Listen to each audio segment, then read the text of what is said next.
이제는 세 번째 이슈로 넘어가 보시죠. 네, 세 번째는요, 바로 반등입니다. 악수하는 모습이 나오고 있는데 어떤 이슈일지 열어주시죠. 낸드 플래시 생산량을 감축하겠다라며 삼성전자와 SK하이닉스가 발표했습니다. 이 관세 우려 떨쳐낼 수 있는 포인트일까요? 아무래도 세계 시장 점유율의 60% 이상을 차지하고 있는 삼성전자와 SK하이닉스의 행보이기 때문에 이 관세가 붙는다고 해도 이 피가 올라가면 괜찮나라는 좀 생각도 들거든요. 반도체주들에 미칠 영향은 좀 어느 정도로 보세요? 제한적이라고 생각하고 있고요. 항상 이제 우리나라가 위에 있는 기업들 같은 경우에는 사실 관세를 전가시킵니다. 대표적으로 뭐 반압기 같은 경우도 있죠. 사실 그동안 공급은 제한적이고 수요는 굉장히 많은 그런 기업들 같은 경우에는 지금 뭐 고객사들한테 가격을 전가시키면서 피를 오히려 올릴 수 있는 부분들이기 때문에 저는 이제 이런 영향들 같은 경우는 제한적이라고 생각을 하고 있어요. 지금 안 그래도 피가 계속해서 올라와주고 있는 상황 속에서 관세에 대한 내용들까지 나온다?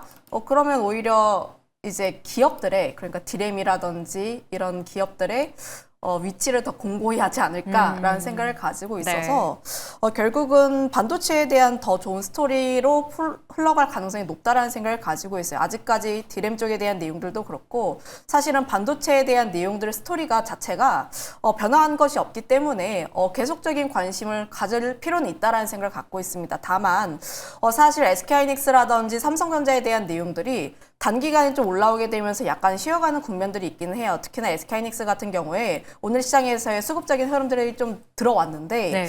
사실 오늘 이제 마이크론이라든지 이런 종목군들이 급등하거나 올라가게 되면은 SK하이닉스부터 내일 시장에서 반응이 나올 겁니다. 그쵸. 그럼 이제 SK하이닉스 올라가면서 그와 연관되어 있는 소부장들이 또 한번 바닥을 딛고 올라갈 수 있는 가능성이 있다라는 생각을 가지고 있어서 지금 반도체는 걱정할 필요 없다라는 의견 드리도록 할게요. 네, 알겠습니다. 이 태우 전문가께서도 투자하면 문제다라고 좀 하셨는데 오히려 이제 투자가 아니라 생산량을 감축하겠다라고 했거든요. 그럼 뭐 반도체 그냥 문제 없이 꾹 들고 와도 되나요? 그렇죠. 근데 이제 반도체를 부정적으로 보신다면은 시장에 인버스 투자를 해야 되는 겁니다. 오늘 왜냐면- 보니까 인버스 그쵸. 상품 나온다고도 하더라고요. 나온다고도 하는데 그런 것들은 그냥 무시하시면 돼요. 예. 워낙 이제 우리나라 시장 자체가 올라가기 위해서는 이익 추정치가 계속 올라가고 펀더멘털 자체가 개선되고 그러면서 이제 뭐 기관이나 연기금이나 외국인 메이저 수급들이 계속 유입되는 환경이 이어져야지 시장이 오르는 건데 그거를 이제 반도체가 결국 만들어주고 있잖아요. 작년 이제 12월에 내년도에 이익 추정치가 한 400조 정도가 됩니다. 근데 이제 1월 정도가 되니까 이번에 삼성전자 실적 발표되고 가이던스 됐던 것들을 보게 되면은 이익 추정치가 또 올라갔어요. 440조, 470조 계속 올라갑니다.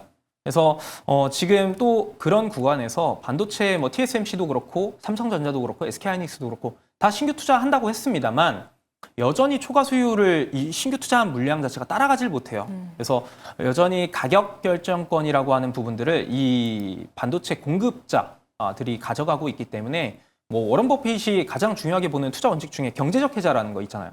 그런 것들을 삼성전자나 SK하이닉스가 꾸준히 이어가는 환경이고 여기서 이제 낸드 플래시 생산량 감축 이런 부분들은 계속해서 뭐 관세에 대한 부분들이 있다 하더라도 그 관세만큼의 가격 전가라든지 이런 부분을 충분히 가능하게 만들 수가 있기 때문에 반도체는 조정식 매수 관점 여전히 유효하다. 그리고 오늘 뭐 삼전 SK하이닉스가 장중에 이제 외국인 기관 뭐 연기금이 다 팔았어요. 팔긴 했지만 그 구간은 워낙 많이 올라서 일부 차익 실현하는 거고 그 수급들이 오늘 장중에는 소부장 업체들로 좀 이어지는 흐름들도 있었기 때문에 반도체 죽지 않았다라는 시그널도 계속해서 시장에서 나오고 있으니까 걱정 없이 조정 시 분할 매수로 적극적으로 활용을 하시면 좋지 않을까 싶습니다. 네, 주도 섹터는 꾸준히 좀 홀딩해야 할 것 같습니다. 근데 이렇게 반도체에도 관세라는 좀 껌딱지가 붙은 만큼 이 제약바이오 쪽도 다시 한번 관세 우려가 좀 불거지고 있는 상황이거든요.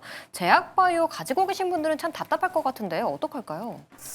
일단 제약바이오도 제약바이오 나름이다라는 생각을 가지고 있고 뭐 실적 잘 보여주는 삼성바이오로직스라든지 혹은 이제 기술에 대한 부분들이 좀 높은 뭐 D&D 파마텍이라든지 뭐 알테오젠, ABL 바이오 이런 종목군들은 괜찮다라는 생각을 가지고 있지만 그 외에 이제 사실 바이오 종목군들 내에서 기술 특례 상장 기업으로 들어온 기업들이 좀 많습니다. 네. 그 뜻은 실적이 안 나오고 정말 희망 하나, 그러니까 꿈을 가지고 이제 천천히 기다리는 네. 그런 종목군들 같은 경우에는 사실 그렇게 코멘트를 드리진 않아요. 좀 그런 종목군들은 언제 터질지도 모르고 그런 기업들 중에서 실적 안 나와서 이제 상장 폐지가 되는 사례들도 왕왕 있다 보니까 내가 가지고 있는 종목군이 어떤 부분에 속하는가를 한번 확인을 해봐야 할 텐데 사실 지금 바이오 같은 경우는 투심이 좀 돌아올 필요는 있습니다.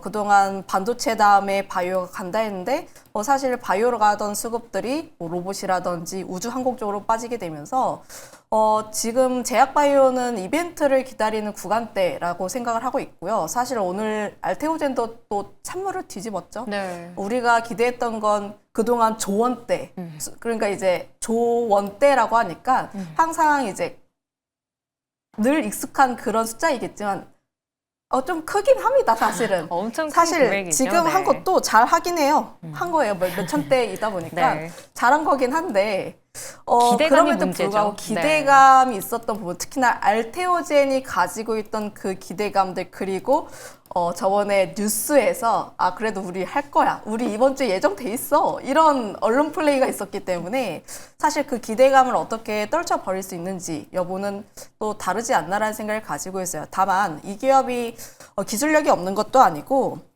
지금 그래도 앞으로 다른 SC라든지 이런 계약 건수가 많아지는 부분들에 대해서 조금 더 집중을 해보자면은 앞으로의 성장성은 충분히 남아있다라는 생각을 가지고 있습니다. 그래서 바이오 기업들 중에서도 괜찮은 종목군들 같은 경우에 오히려 이렇게 눌림이 나왔을 때 매수를 해보시는 게 맞지 않을까라는 생각을 가지고 있어서 제약바이오 같은 경우에 흔들림이 나왔을 때 괜찮은 종목군들을 그래도 매수를 해보자라는 의견 드리도록 할게요. 옥석 가리기를 잘 해서 좀 개별 투자 전략이 좀 중요할 것 같네요. 태우 전문가님도 사실 한 축이기도 했잖아요. 올해 유망 섹터. 네, 맞습니다. 근데 바이오가 사실 못 가서 아까 보니까 바이오 가지고 계신 분들은 네. 제발 이런 얘기도 많이 나온다고 하더라고요. 어떻게 해야 되나요? 올해가 이제 20일밖에 안 지났습니다. 여전히 올해 주도 축이 될 수 있는 건 바이오라고도 보고 있고요. 근데 이제 그동안 바이오가 못 갔던 이유는 너무 단순해요. 일단은 11월부터 12월까지 주가 상승 랠리가 너무 강했습니다. 그래서 최근에 조정받았던 걸 가지고 이제 다 차익 매물이 나왔다라고 하기에도 뭐할 정도로 사실 조정의 폭이 그렇게 크지는 않습니다. 근데 이제 조정폭을 보여주고 다시금 이제 반등 포인트를 찾고 있는, 물색하고 있는 그런 구간일 뿐인 게 이번 연도 이제 1일부터 이제 어제까지였습니다. 19일까지 전 세계에서 좀 블록버스터급 수준의 어떤 기술 이전 체결된 건수가 한 20건 정도가 되는데 그게 이제 JP모건 헬스케어 컨퍼런스 전후로 나왔던 겁니다. 근데 그 중에서 우리나라 국내 기업이 거기에 포함되어 있던 것이 없었다라는 부분들이 좀 사실 시장에 11월, 12월 많이 올라가면서 기대치를 높여놨던 그 눈높이에 충족하지 못했던 게 바이오가 최근에 못 가던 가장 큰 이유인 건데 구조적인 성장은 계속 나와주는 부분들은 너무 명확하죠. 올해 이제 바이오의 핵심 성장축을 보면은 이 CNS, 뇌질환 쪽이고 비만 쪽은 절대 빠짐없이 봐야 되는 쪽이고 항암은 매년 해마다 이중항체 쪽으로 핵심 트렌드. 여기 이제 RNA가 좀 붙어주고 있는 것들. 이 핵심 축을 가지고 보게 되면은 올해부터 해서 2030년, 31년부터 우리가 잘 알고 있는 위고비 같은 거, 세마글루타이드 같은 것도 특허 만료입니다. 네. 끝나요. 그러면은 이제 그 전까지 새로운 신약 개발을 해야 되는데 기업들이 보통 신약 개발하는데 많게는 10년에 15년 정도 걸리거든요. 임상 3상 끝나고 다 승인 받기까지. 근데 그 기간이 지금 앞으로 특허 절벽까지 남은 기간이 한 4, 5년 정도밖에 없기 때문에 지금 해야 될 거는 임상 2상이 완료됐거나 3상 진행되고 있거나 이런 기업들 기술 이전 해와서 그걸 가지고 이제 신약 개발하는 게 가장 효과적일 수밖에 없게 됩니다. 게다가 바이오 섹터에 투심을 눌렀었던 지난해 IRA 약가 협상도 불확실성 좀 해소가 됐고 그래서 이제 본격적인 투자 집행들이 지난해 연말부터 이제 시작이 된 것이기 때문에 올 한해 알테오젠 오늘 들려왔던 기대치에 못 미치는 그 수준 그거는 이제 앞으로 이제 그 할로자인과 관련된 악재성 요인들이 이제 해소가 된 관점으로 보면은 상당히 긍정적이라고 또 볼 수 있을 것 같고 추가적으로 이제 일정 모멘텀들이 많은 주요 기업들이 워낙 많이 있기 때문에 바이오는 제바 이게 아니라 바이오 바이 매수 관점으로 계속 보시는 게 맞지 않을까 싶습니다. 네, 우리가 아직 뭐 20일밖에 안 지났는데 너무 빠르게 조급함을 가진 게 아닌가 좀 싶기도 하네요.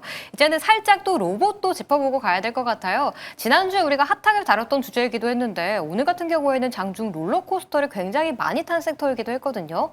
특히 지난주에 짚어주셨던 하이젠 RN앱이 어제까지 추세가 굉장히 좋다가 오늘은 좀 파란불을 좀 켜내더라고요. 로봇 관련주들 가지고 계신 분들은 여기서 한 발 물러서야 되나요? 아니면 더 들어가야 되나요? 일단 지금 자리가 사실은 가장 중요한 건 현대차입니다.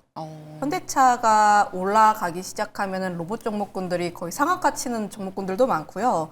오늘 이제 현대차가 조정받았을 때는 이제 일부 종목군들이 차익 매물이 굉장히 많이 나왔다가 현대차가 상승하기 시작했을 때 다시 한번 로봇주들이 랠리를 보이던 그런 상황이었기 때문에 사실 우리 증시에서 로봇을 보려면은 현대차를 추종을 하는 게 가장 쉽습니다. 그러면 현대차 어떻게 추종해야 되는가? 한 주라도 사세요.